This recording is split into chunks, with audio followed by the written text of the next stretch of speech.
So most people actually rush this step and wonder why their dogs fall apart when they take them to busy places. So today I wanted to show you guys how to transition from quiet training to some real world stuff without all of the chaos. So today I'm with Pseudo, who is in for residential training, and for the last couple of weeks we've been really focusing on the foundations and on the basics, which has just been how to walk nicely on this lead, walk nicely by my side, be engaged, pay attention, and basically just to listen to the instructions that I give him. But now we've been working on those basics, I think he's ready to step it up, and we are now in a busier park, in a park where we are 100% going to see some dogs, and it is going to just be a little bit more distracting than what we've been experiencing before. And in this video I'm going to break down exactly what I'm going to do and hopefully what you're going to do if you're in the same position to make sure that something like this is going to be as successful as we can possibly make it.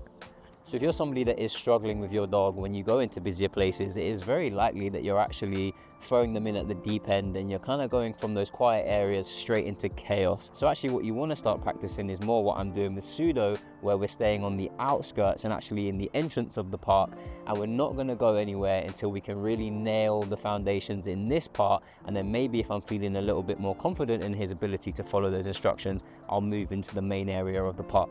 So if you do end up in a place with your dog where they're not really performing to your expectation, you should start asking the question, am I too close to this? Before you do anything with your dog in a busier environment, you need to check their engagement. That is absolutely the most important thing, because if you go into a busy place and you're finding that your dog isn't really listening to you and they're not following the commands that you give them, you're gonna be in big trouble. So something that I check on straight away is the dog engaged with me? So I'll do a little bit of engagement drills. So like now, for example, he's looking at something in the distance and I'm gonna say Pseudo, and I'm gonna wanna see that he's coming into me, and I'm gonna wanna see that he's taking his rewards.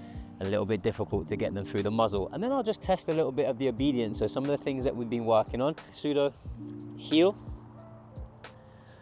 Yes.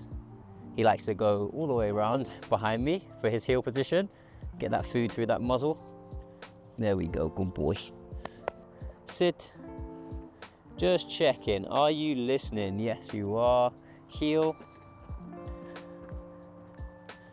Yes, good boy. Sit. Yes. Just like that. It doesn't have to be crazy. It's just, right, these are the things that we've been working on in the quiet environments. We've been working on heel, we've been working on sit. We might have been working on a down. Good boy. We do a down. Down. I know it's not nice to down on concrete, but we're going to do it now because we've said so. Yes. Just checking, are you sort of listening to me? Are you picking up what I'm laying down? Is kind of what you're going for with your dogs.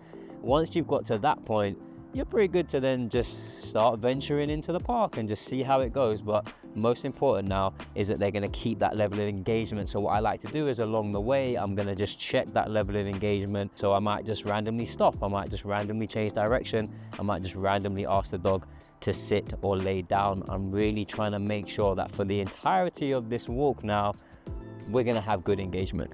A lot of people take their dog somewhere and just expect them to get used to all of the sights and sounds, but often what that leads to is overstimulation and the dog getting overwhelmed. So what I like to do instead is when I take a dog to a busy place, I like to have it be way more structured so that the dog isn't just left to kind of do what they want to do in a place like this, because ultimately that's unsafe. So for Pseudo, what that looks like is it's going to be a little bit more structured movement. So as we move around this place, we've got all of the people and the dogs and the kids and the scooters and everything behind us, but what I'm going to make sure is that he stays focused on me more than he's actually focused in on everything else that's going around. What that does is over time it's going to help your dog kind of just drown out the environment and not focus so much on what's going on outside of this little bubble that you're going to create. What we're looking for initially is just that focus and engagement, and then slowly but surely over time what you'll do is you'll obviously let your dog look at things, but what you don't want them to do is fixate on things. So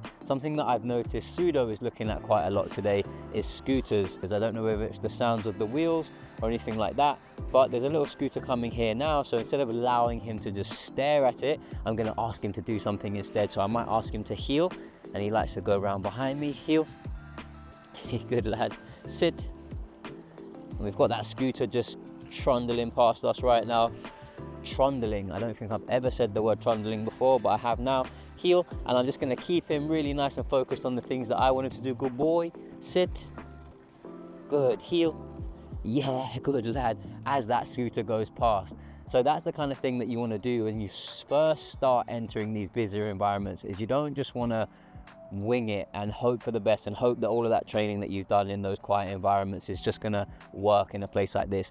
You do need to guide your dog through it. You are going to need to use those foundations and use that obedience and use those commands that you've been teaching your dog to really get them through all of the big distractions that they're going to see. So all of the sounds, all of the sights, all of that, what you don't want is your dog to just laser in on those things and hyper fixate, because often if that happens, they're probably going to get overwhelmed, and if they don't get any instructions from you soon enough, it might lead to them doing something a little bit silly. So you really want to make sure that you're controlling the exposure. You're not just throwing your dog in at the deep end and expecting them to know what to do. And then the last thing is really just to know when to stop, because stopping at the right time can really make the difference when it comes to exposing your dogs to these busier environments. It's very tempting to just keep going and push further through the park and really push that duration out a bit longer.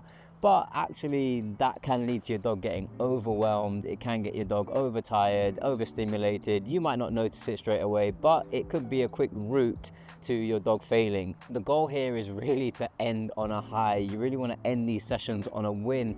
And even if your dog seems like they could have gone a little bit longer, it's up to you to be able to know when to cap it and call it a day and put all of that energy and all of that enthusiasm into the next session. So I guess something to really remember is that you just need to quit these sessions while you're ahead, because then every single session you have is going to keep pushing you and your dog forward. So that is exactly how I transitioned from working with a dog in a quiet place to taking them to a busier place. Today for Pseudo was his first ever day, so we've kept it short and sweet, but as the weeks go on in his residential training program, we're going to push these durations out a little bit longer, and we are going to see a little bit more together. So if you're in the process of wanting to do this with your dog, just make sure that you first start at a distance, don't go straight into it, then make sure that you've got that engagement going before you start to progress any further. Control that exposure by giving your dog lots and lots of guidance, and keep giving them instructions as you go along, and just make sure that you don't push that session too long. I hope this has helped you guys, and I wish you the best of luck with exposing your dog to those busier environments.